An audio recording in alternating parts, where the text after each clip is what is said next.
Good afternoon. I take refuge in the Buddha, awakened mind, and all of our potential for awakening, realizing true nature. I take refuge in the Dharma, the truth, the fundamental truth of all things. And I take refuge in the Sangha, this embodiment, this community.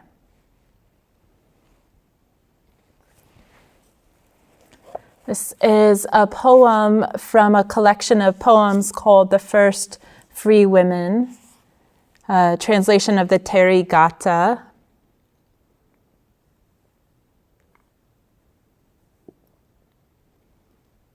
Her name means delighting in beauty. Haven't you spent enough time comparing your hair and your clothes and your face to the hair and the faces and the clothes of those around you? See the body for what it is. See the body for what it is. Real beauty is in the clear, open light of the non-judgmental heart. Real beauty is in the clear, open light of the non-judgmental heart. Gratitude and appreciation to all of you for taking up this task of presence and love, stepping into the fire of the moment and allowing all that is extra to burn away.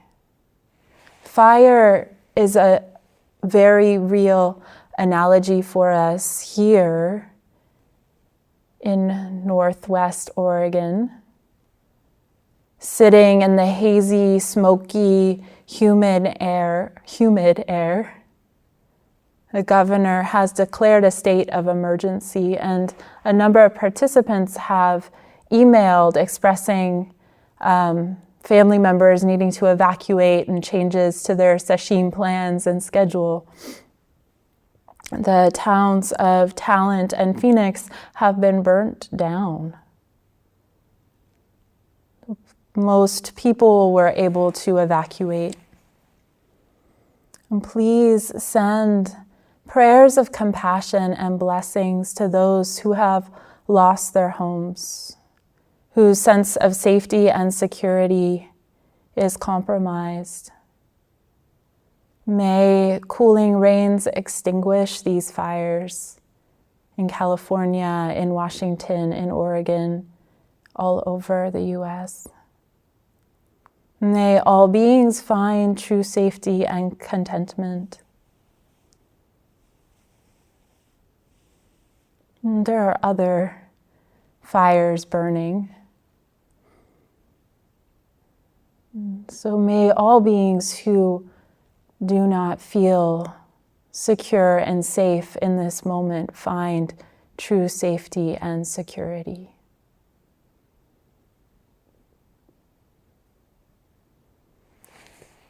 Read a teaching that feels potent from Hakuin. During the Genbun era, a fire broke out at the neighboring Namazu post station. I sent 2 of my monks and our old servant, Kakuzeimon, to find out what was happening. Kakuzeimon came running back, grasping for breath, and made the following report. There's nothing as terrifying or as hateful as fire. 800 dwellings suddenly reduced to ash. How damaging and destructive it is. And yet it also has a trait that I admire. What would that be? I asked. This is Hakuin. It occurred to me on considering how rapidly fire spreads in the darkness that if it burned with a black flame, it would destroy many more human lives, and I probably wouldn't have returned here alive. It is fortunate that its flames burn so brightly. Even tiny fires small as a bean or grain of wheat flicker like stars, almost as if they had a consciousness of their own. Kakuzaimon's words set me thinking. I turned them over and over in my mind. It's an important quality of a Zen practitioner, to take in teaching and to let it just turn over and over. Turn them over and over in my mind. The black fire of impermanence, birth and death, moves with wind-like speed, never ceasing day or night, and consumes us all. Not a single person, young or old, exalted or lowly, priest or lay person, wise or foolish, can escape its destruction. Yet no one shouts, "Fire! Fire!" Moreover, the principle of karmic retribution, cause and effect, works with perfect clarity right before our eyes. Even the smallest minor evils are consumed in this fire, burning like dim stars in the night. The most frightening thing is that most people remain unaware of this until sooner or later they are completely enveloped in the flames. It is truly sad. I shouted, "Kakuza!" Kakuzaimon looked up. "Don't say that you've returned here alive and unharmed. Don't you know you've been burnt to a crisp? You're a lump of charcoal." Kakuzaimon sat with a blank look on his face. I gave a loud shout. His blankness only deepened. Another Zen interaction, Baizong asked Maozu, great teacher Master Ma, "What is the crucial thing about this practice? What is the crucial thing about this practice?" Master Ma replied, "It's just the place where you let go of your body and your life." Deepa Ma says it this way, just let go of body and life with all the love in your heart. With all the love in your heart, trust this wordless moment. Don't need to figure it out. Don't need to get it right. Don't need to be the best. At some point, perhaps during practice, we get tired of believing our thoughts and stories about ourselves and about our life. Thoughts, from one perspective, are so limiting. Just conditioned. They can be so certain. So certain. This isn't working. I'm a failure. I'm not doing it right. Something's wrong. I just need to. I don't know what to do. Certainty can be a kind of addiction.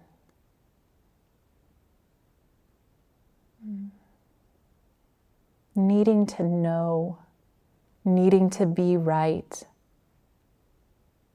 Because if I'm right, I'm safe. Perhaps that's the logic.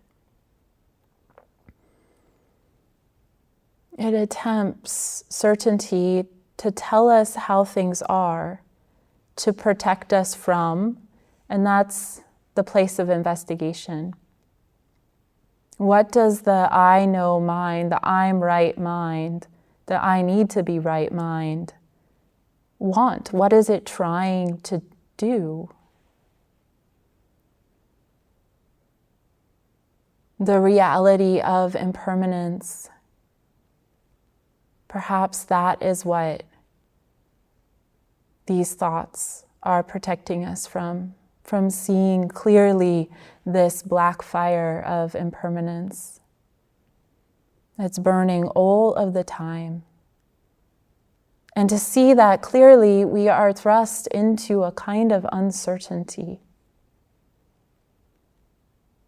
Told with a positive spin, we call it the great mystery. The unknown, which is actually always now. If we could open up to what we don't know in a given moment, just like entertain all that you don't know. What you don't know about the internet, what you don't know about how Zoom works, about fires, about the coronavirus, about the purpose of your life, about black holes, about the other people on Zoom, about consciousness, about true beauty, about truth, about the history of our species, all the languages you don't know how to speak, how animals perceive reality, how fish see. We're so limited in our knowing. Every moment, so much unknown. And yet, we believe this little voice in our head, this tiny little sound that says something and then it just vanishes in the moment it speaks. We believe when the mind says, oh, something's wrong, this isn't right, I need something else, I want. Something's wrong with what? With who? With what part of the mystery is wrong?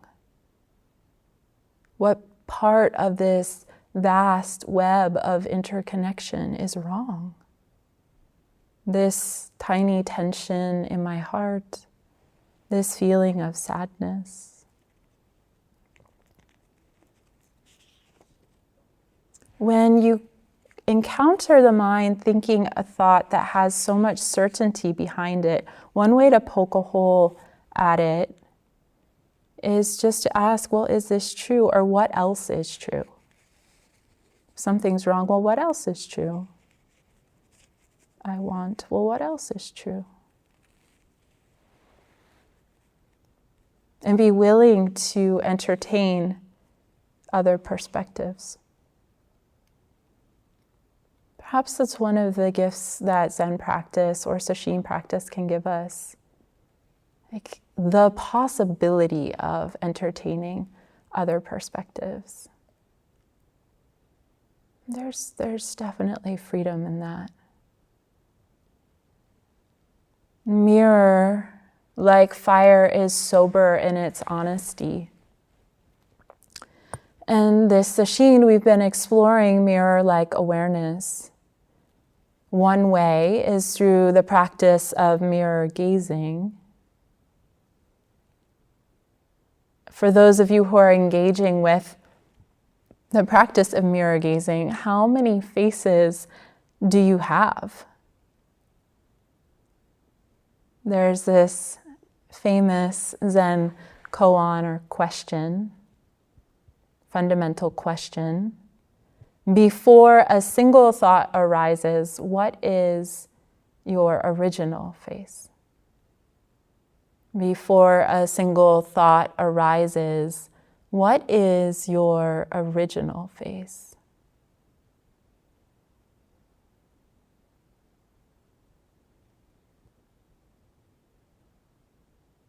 You can try looking now. Just rein in the tendrils of thought for a moment. The ways that thought reifies a sense of self, so let the mind get quiet. And look. What are you? Who are you? Where is this face?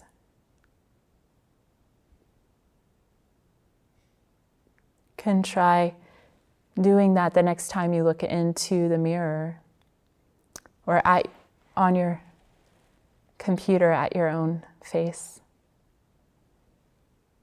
Gazing at the face, gazing into your own eyes.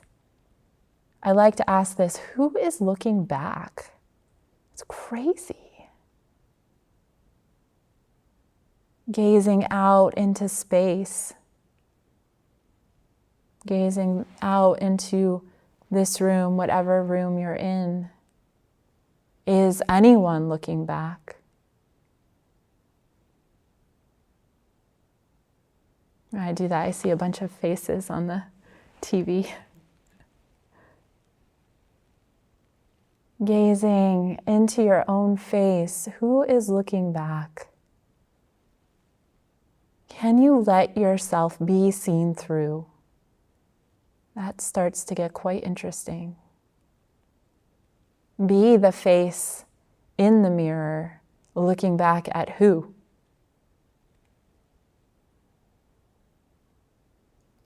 Which one is the reflection? Which one is you? After doing this practice this morning, I walked out into the garden, and we have these big squash plants with huge leaves. And I saw all these faces looking back at me. And oh yes, there are faces everywhere. Which is another way of saying everything is alive. And it's interesting to entertain. Well, can the squash plants see me? How do they see me? Are the walls looking at you? The floor? Does anything change internally when you have the sense of being watched? That's interesting. And perhaps we're always being witnessed. And maybe not in a creepy way.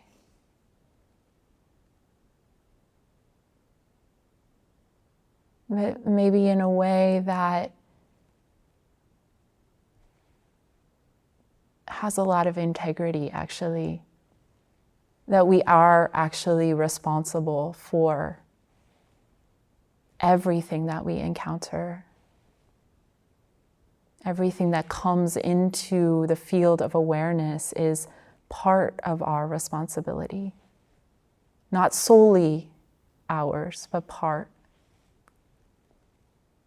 So what can we do to care for this earth, all beings, this house, this monastery? The author of the Precious Mirror Samadhi, which we're chanting every morning and is part of the liturgy that we sent out, is great teacher Dongshan, in Japanese Tozan, who's the founder of the Saodong school or the Soto school of Zen Buddhism, which is still alive and well today, and we're lineage holders of that school. When Dongshan was leaving his teacher, he asked, if someone asks me what the essence of your teaching is, what should I tell them? Now, if you asked that to Hogen Roshi, he would ask you, he would just turn it right around. Say, well, what do you think? But his teacher, Dongshan's teacher, said, just this is it. Just this is it. Just this is it. I have no idea how he emphasized it. But it's a potent phrase, and I invite you to carry that one around for a while. This one phrase can open on so many different levels. what does it mean to truly trust just this is it? Fundamental freedom right here. Wisdom and compassion right here. What this? Well, Dongshan heard the words but didn't quite understand their depth and left his teacher. And this is an interesting situation. You can put yourself in it. Like, I asked my teacher what the essence of his teaching is the day that I'm leaving. And then I leave, not understanding. After spending all those years working with them, I leave unsettled.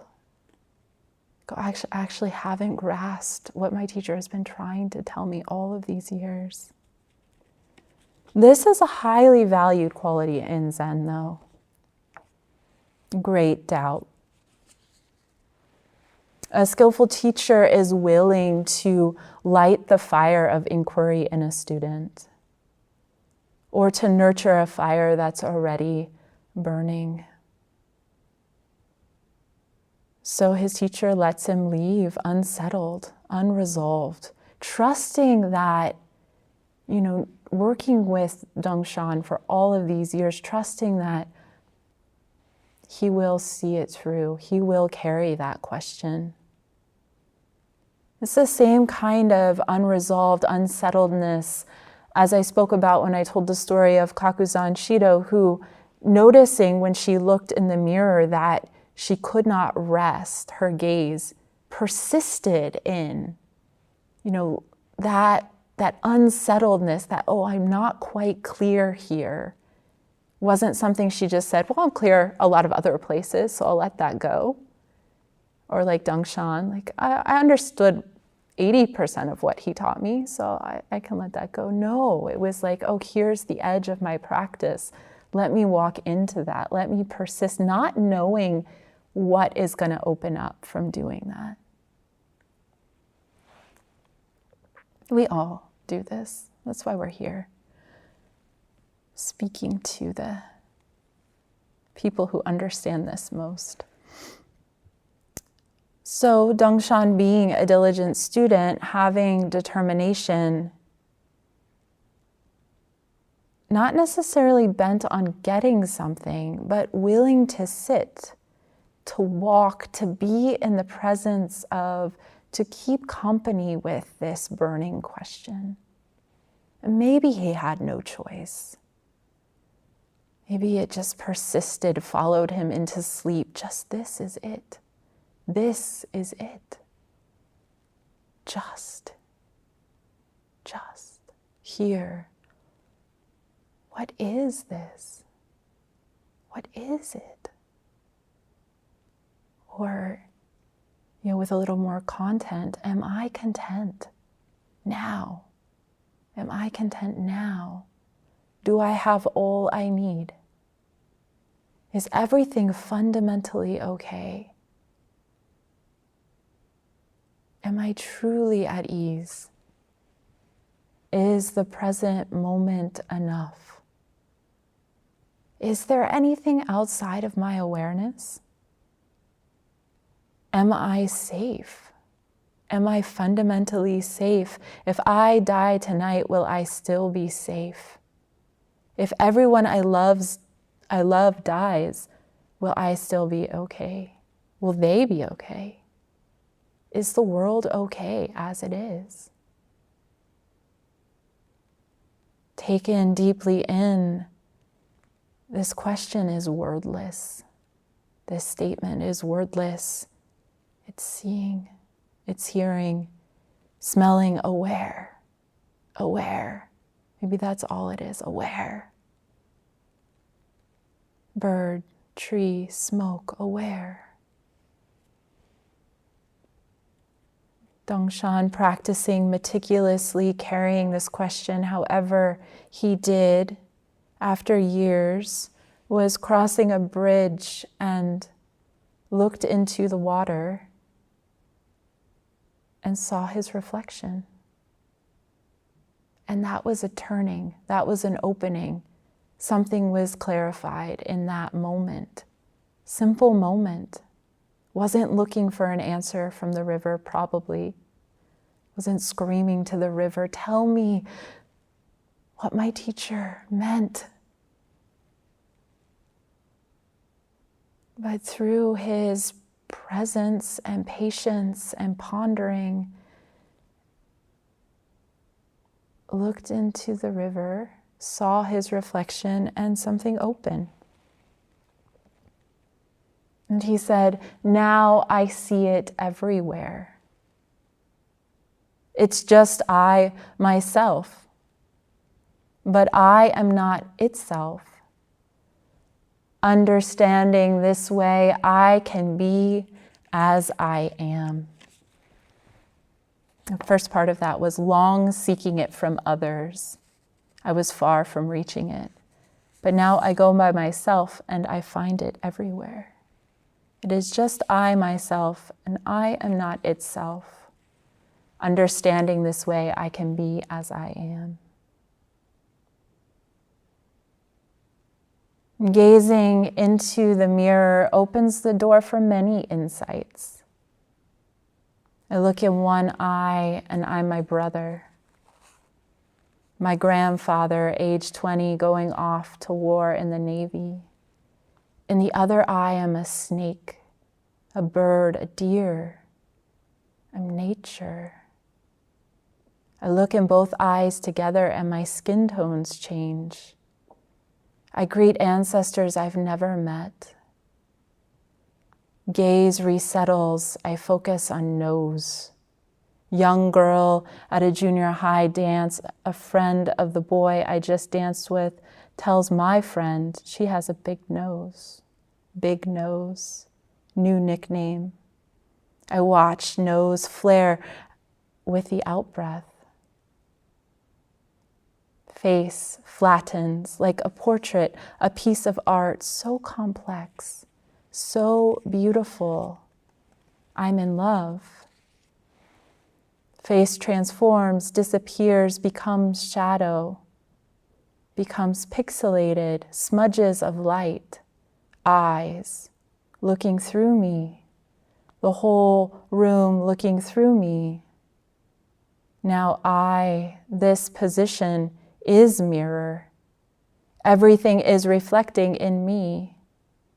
The mind wants to understand reflection. The mind judges the mind that wants to understand reflection upon reflection. The mind's content, reflection, I am reflection. Gazing into anything deeply, a universe is revealed. Mirror, face, contain many truths. We can gaze and a memory is ignited. We didn't go looking for that memory, it just appears. It just appears now too in the mirror of the mind. A memory is ignited and plays out and is released, and sometimes we call that purification. If we just let be, feelings and thoughts move through, perhaps related to the changing dimensions of the face, perhaps not. Gaze and things transform in our gaze. Gaze and things transform in our gaze. We bear witness to impermanence. We do. The dance of light and shadow, whose face is this? Which face is the true face? This is the insight into no self. No fixed self. Can't say that the reflection in the mirror is you, yet it is not you either. Dangshan says, facing a precious mirror, form and reflection behold each other. You are not it, but in truth it is you. Attention and the apparent objects of attention behold each other. Behold each other. So intimate. In Dzogchen, this image of mirror is the third and fourth freely resting precepts, mirror and its appearances. The first is mountain. We've been unintentionally exploring them during this practice period. Freely resting as mirror. It's from Keith Dowman. It is as if all appearances are magically created.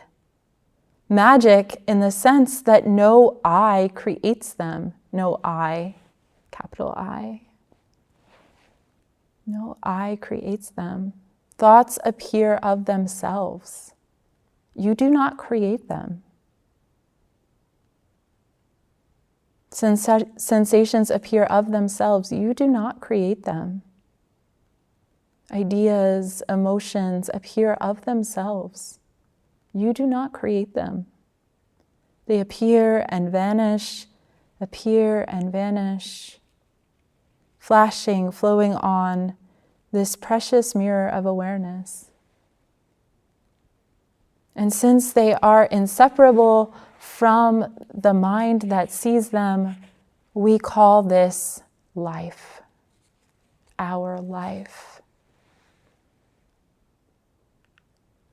I often say that attention is an act of love. Attention is an act of love. When we attend to something, it transforms and we transform too. We are always actually being transformed. Nothing about our experience is static. Throughout a day of Sesshin, you've been many thoughts, beings, moments. So attending to your face in the mirror, the meaning of your face, the relationship you have to your face, has the potential to transform. Jogan talked yesterday that sometimes during Sesshin, we cover the mirrors in the monastery as a skillful means to help us take away that energy we have in reifying ourselves. You know, glance into the mirror, yep, still there. We make our mirror face.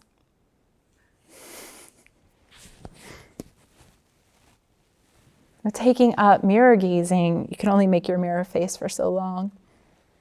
Taking up mirror gazing, we are looking directly and honestly, and this is what I love about Sesshin. It's like, no more games. Let's just look directly and honestly at this place of reification. Without the mirror, we look directly and honestly at ourselves as we are nakedly. We see the thoughts that make up our reality. So taking up mirror gazing, we are looking directly and honestly at this place of reification. And perhaps transforming our relationship to our reflection. After a day of mirror gazing, after an hour of mirror gazing, will you ever see your face the same way? What about a week of mirror gazing?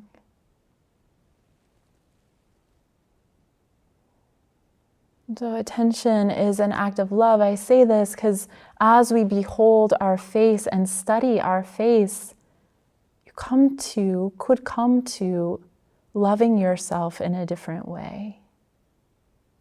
Loving this reflection, this dance of light and shadow. This interconnected being that contains their ancestors, contains earth and water and minerals and fire. Deepa Ma says, first you must be your own best friend. And can you love this face in all of its states? Morning face, sleepy face, angry face, bored face. And can you love this life in all of its nuance and complexity? It all starts with attention. Mirror gazing also teaches us not to hold to expectations. It can. To approach each moment fresh. So that's maybe more of a caution too, not trying to recreate an experience that you had with the mirror yesterday or last sitting period.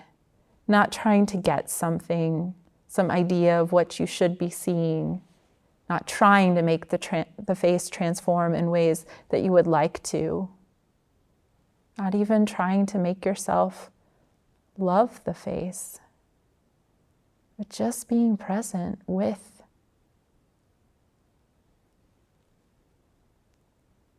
I say often, and we say often, that practice is not trying to get something, and yet effort is a very important quality. Enthusiastic perseverance, I like that translation. Sometimes it just comes down to willingness.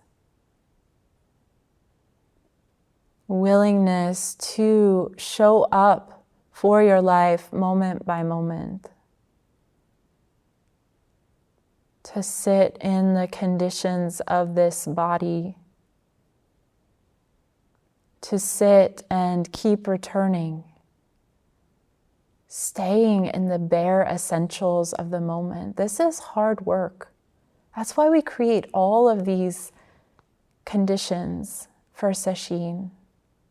Communal practice, accountability, structured sitting times, a schedule that's quite rigorous. To keep us doing the thing that the mind, part of the mind, really doesn't want to do. To see through itself.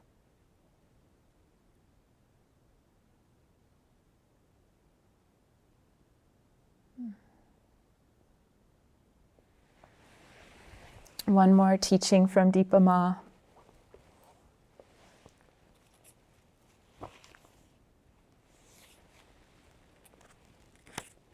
Dipa Ma says, patience is one of the most important virtues for developing mindfulness and concentration. Patience is forged by constantly meeting the edge. If you stay with your meditation practice, it is inevitable that difficulties will arise. In the most challenging situations, merely showing up, being present, may be all that is possible, and it may be enough. Kate Wheeler recounts the effects of this kind of patience in Dipa Ma's life. She had seen her mind go through every kind of suffering and was able to sit through it. Later, when she came out of that fire, there was something very determined, almost frightening, about how she could look at you. Because she had seen herself. There was nowhere to hide. She exemplified that you can't just sit around thinking about getting enlightened. You have to take hold of these truths at the deepest level of your heart. She had seen for herself there is nowhere to hide. So we can think about the teachings, but are we really doing it? That was another one of Dipa Ma's favorite, or her students' favorite Dipa Ma quotes. She would just ask people over and over again, well, are you really doing it? Don't just think about it. Really do it. Put these practice instructions as best you can into practice. We can't control what will happen next. We can't control the results of our efforts. But what we can do is make effort every moment to be fully present, to be fully engaged with our life. And we can renew that intention over and over and over again. And that intention, really putting effort into just being present, takes a whole lot of courage. Because it's stepping right into the unknown now. Right into the unknown now and staying there. Seeing through all our strategies as they come up. And please be steadfast. And that's why I think Dipa Ma always emphasized also, do it with all the love in your heart. Let your practice be motivated from love, from your deep sense of wonder or curiosity or love for all beings or those that you do love. Love for your own life, gratitude, appreciation.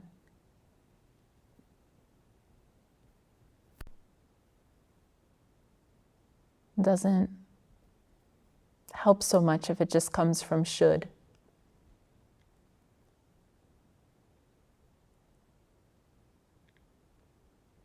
And Chosen Roshi says the Dharma will clean up all motivations. So please be steadfast. No matter where you sit, stand, walk, lie down, play, or work, you, each of you, have the causes and conditions for awakening. You are endowed from the start.